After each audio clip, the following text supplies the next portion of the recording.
Main topic है उसका name क्या है, डेप्रिसिएशन। अब डेप्रिसिएशन का मतलब क्या है, अगर हम फिक्स्ड एसेट्स को लगातार जो है कॉन्टिन्यूसली अगर हम उसको यूज करते हैं तो उसकी वैल्यू क्या होती जाती है, लगातार कम होती जाती है। मान लो आपके पास एक मोबाइल फोन है, आपने जितने रुपए का ये मोबाइल फोन खरीदा है ना, ठीक है, अगर आप उसके 6 महीने के बाद अगर आप उसकी वैल्यू लगाते हो, क्या आपको सेम प्राइस दिखेगा उसका? नहीं ना, उसका प्राइस जो है पहले के कंपैरिजन में कम हो जाएगा। तो उसी तरीके से जो हमारे पास जो फिक्स्ड एसेट्स होती है, जैसे मशीनरी वगैरह है और भी जो हमारी फिक्स्ड एसेट्स होती हैं, तो उसमें क्या केस होता है कि हमारी जो वैल्यू है एसेट्स की वो कम होती जाती है। एक लैंड तो जो है इसका एक्सेप्शनल केस है, क्योंकि लैंड तो है उसकी तो वैल्यू बढ़ भी जाती है, बढ़ती है। अब इसमें क्या है कि जो बाकी जो फिक्स्ड एसेट्स है उसकी वैल्यू जो है अगर लगातार हम उस चीज को यूज करते हैं तो क्या हो जाती है, उसकी वैल्यू कम हो जाती है। अब देखिए इसमें क्या बताया गया है, decrease in the value of the fixed assets.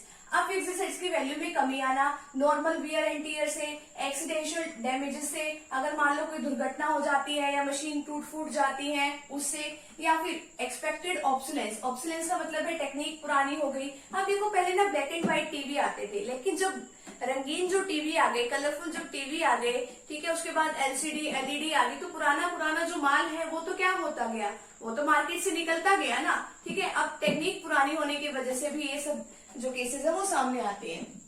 अब डेप्रिसिएशन का दूसरा नाम कंजम्पशन ऑफ फिक्स्ड कैपिटल भी है।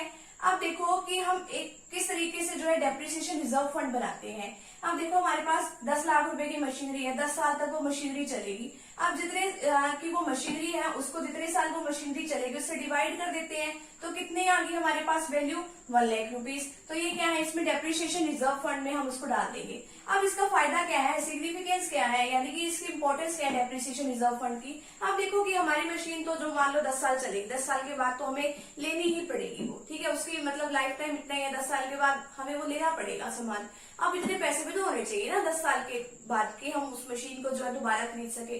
अब 10 साल के बाद तो वही मशीनरी हमें महंगी भी मिलेगी, चलो हम उतना तो वो हमारा खर्चा तो एस्टिमेट लगा ले कि हाँ भाई हमारा कितना खर्चा होने वाला है, ठीक है। अब मान लो 10 लाख की आज हमने खरीदी है तो वो 10 साल में वो पैसे पूरे कर लेंगे हम। तो इसमें क्या है, हम एक रिजर्व फंड एक बना लेते हैं, डेप्रिसिएशन रिजर्व फंड, और उसके अंदर वो पैसे जो है ट्रांसफर करते रहते हैं ताकि इन फ्यूचर अगर हमें असेट्स खरीदनी हो तो वो हम इजिली खरीद सके। अब नेट इन्वेस्टमेंट कैसे निकालते हैं, इंक्रीज इन द कैपिटल, जो स्टॉक जो है कैपिटल का उसमें हम बढ़ोतरी कर देते हैं। अब अगर हम उसमें बढ़ोतरी करते हैं तो वो उससे क्या होता है कि जो हमारा जो आगे का जो प्रोडक्शन है वो भी इंक्रीज होता है। अब देखो अब इसमें क्या है, ग्रोस इन्वेस्टमेंट। ग्रोस इन्वेस्टमेंट का मतलब क्या होता है कि जो भी हम फिक्स्ड एसेट्स जो परचेज करते हैं, इन्वेंट्री इन्वेस्टमेंट जो है, यानी कि फिक्स्ड इन्वेस्टमेंट और इन्वेंट्री इन्वेस्टमेंट पे जो भी खर्चा करते हैं वो सारे इसके अंदर आता है। अगर हमें नेट इन्वेस्टमेंट निकालना, कैसे निकालेंगे, अगर हमें ग्रोस पता हो, ग्रोस इन्वेस्टमेंट पता हो, उसमें से डेप्रिसिएशन माइनस करके हम नेट इन्वेस्टमेंट निकाल देते हैं। अगर हमें ग्रोस इन्वेस्टमेंट पता हो तो नेट इन्वेस्टमेंट प्लस डेप्रिसिएशन आ जाएगा। अगर डेप्रिसिएशन निकालनी हो तो gross investment minus net investment आ जाएगा, ठीक है। ये सारे फॉर्मूले ये आगे आपको 4th चैप्टर में जो है वो आपको सारे फॉर्मूले करने को मिलेंगे, ठीक है। तो फटाफट से भी आप इतने का स्क्रीनशॉट ले लीजिए।